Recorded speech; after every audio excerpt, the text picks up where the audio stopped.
Hello students, हम जो paper इस समय एनालाइज कर रहे हैं वो 17 मार्च को इवनिंग शिफ्ट में जो पेपर हुआ है उसके लिए डिस्कस कर रहे हैं। आप देखो, मैंने मॉर्निंग शिफ्ट में और कल भी जो एनालिसिस किया था उसके अकॉर्डिंग मैंने बताया था most of the question easy आ रहे हैं और इतने ज़्यादा इजी आ रहे हैं क्वेश्चंस कि बहुत आसानी से जाते हैं। आप देखेंगे इसमें बहुत ज़्यादा क्वेश्चंस इजी मिले हैं हमें।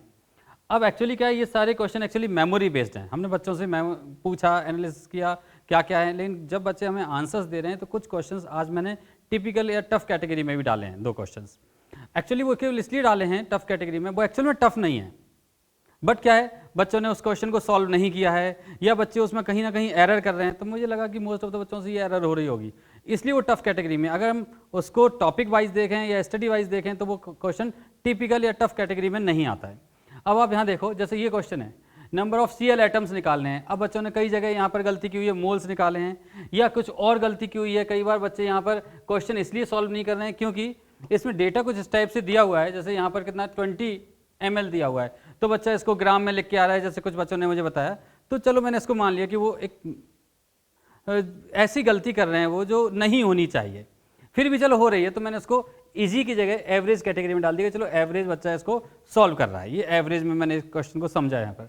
लेकिन मैं आपको, अगर मैं अपने बिहाफ पे बताऊँ, जैसा मैं बच्चों के साथ एक्सपेक्ट करता हूँ पढ़ाता हूँ, ये इजी क्वेश्चन होना चाहिए था, बट बच्चों से अब जो रिस्पॉन्स मिल रहा है पेपर के बेस पर, उस बेस पर हम इसको एनालाइज कर पा रहे हैं। अब जैसे ये है एटॉमिक स्ट्रक्चर में क्वेश्चन, मतलब इस क्वेश्चन में क्या था, कुछ नहीं, सिंपल। अगर कोई नॉर्मल चैप्टर भी पढ़ता है, बोर्ड की तैयारी भी कर रहा है, नॉर्मल कोई कंपटीशन लेवल की नहीं, तो इसका आंसर उसे मिल जाता है कि भाई कौन सी लाइन है, विजुअल रीजन है, कहाँ मिलता है, 4-5 लाइन पढ़ते हैं, बड़ा सिंपल इजी क्वेश्चन है, बहुत इजी। आप देखो यहाँ पर केमिकल इक्विलिब्रियम में क्वेश्चन में जनरल रिलेशन बच्चों को पता है, Kp = KC/RT power delta Ng, और इस टाइप से क्वेश्चन हो गया है। लेकिन कुछ बच्चे इसको भी नहीं करके आए हैं, उन्होंने Kp Kc देखा तो लगा यार क्या करते हैं। मैं तो बताता हूँ ये क्वेश्चन ईजी है, लेकिन भाई जब बच्चों से डिस्कशन हुआ, बच्चों ने नहीं किया है, बोलते हैं सर वो कैलकुलेशन थी, टेम्परेचर से डिवाइड करना था, थोड़ा सा ऐसा कैलकुलेटेड पार्ट आ गया, तो ठीक है, इसको मैंने मान लिया कि एवरेज है। लेकिन मैं फिर भी बोलूँगा मेरे लिए ईजी पार्ट में ही आता है, बट मैं ये अपने बिहाफ पे नहीं। अब जो बच्चे कल तैयारी करने वाले हैं वो प्लीज़ इस टाइप की कैलकुलेशन को दिमाग में रखें कि भले आपको मिलती है लेकिन आप उसे डिवाइड करें, आप देखें 2 डेसिमल 3 डेसिमल तक वैल्यू निकालें, कहाँ तक उसका होल नंबर में कन्वर्ट हो सकता है या नियरेस्ट इंटीजर आ सकता है, आप कैलकुलेट करो। बट ये ठीक है, एवरेज कैटेगरी के लिए क्वेश्चन हो गया। केमिकल इक्विलिब्रियम का है, वैसे ही बच्चे सोच लेते हैं इसको। ये क्वेश्चन है थर्मोडायनेमिक का, हाँ इसको मैंने जरूर ये माना हुआ है कि टफ कैटेगरी में डाल देता हूँ। कारण सिर्फ इतना सा है कि इसमें कुछ टर्म्स हैं, जैसे यह -10 डिग्री सेल्सियस दिया था, बच्चों ने सोचा कि बहुत बड़ा कुछ ना कुछ चेंज आ जाएगा, जबकि कोई चेंज ऐसा मिलने वाला नहीं है।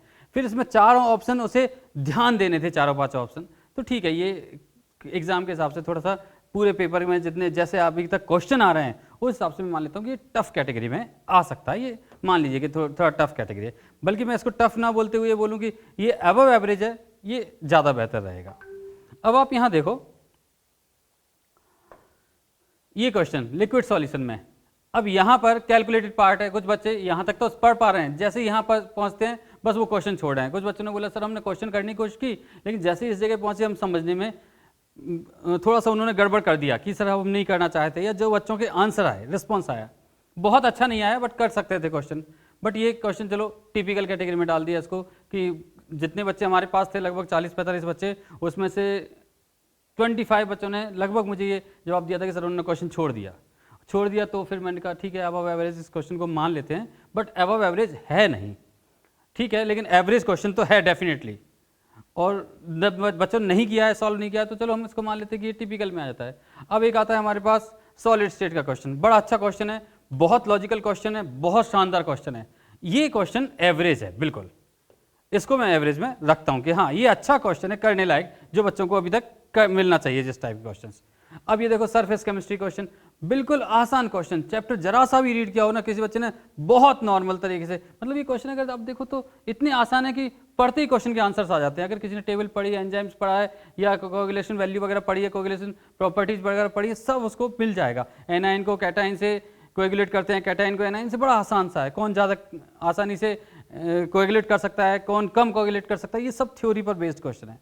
ओवरऑल मैं जो बात आपसे बोलना चाह रहा हूँ यहाँ पर कि क्वेश्चन अभी भी जो कॉम्पिटिटिव लेवल पे क्वेश्चन होना चाहिए थे उनके हिसाब से क्वेश्चन पेपर बहुत आसान आ रहे हैं, कोई टिपिकल नहीं है, बस हाँ कल से और आज तक के पेपर में ये देखने को मिला कि धीरे धीरे लेवल बढ़ा है थोड़ा सा क्वेश्चंस का।